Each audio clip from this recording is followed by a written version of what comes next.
প্রিয় দর্শক, আপনাদেরকে দারুণ একটি জিনিস দেখায় যে এখানে সাইনবোর্ডে আল্লাহু আকবার লেখা।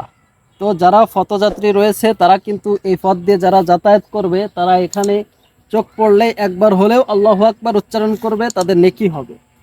তো এখানে সব থেকে ভালো লাগছে যে বিষয়টা সেটি হচ্ছে এই সাইনবোর্ডে কোনো পেরেক মারে নাই, কোনো লোহা মারে নাই। তো অনেক সময় দেখা যায় যে আমরা যখন রাস্তাঘাটে এমন সাইনবোর্ড দেখি বা যে কোনো ধরনের সাইনবোর্ড দেখি, ওটা কিন্তু গাছের সঙ্গে পেরেক দিয়ে মারা থাকে ওইখানে। তো সেক্ষেত্রে কিন্তু গাছেরও জীবন আছে, গাছ কষ্ট পায়, একটা কবিরা গুনাহ হয়ে যায়।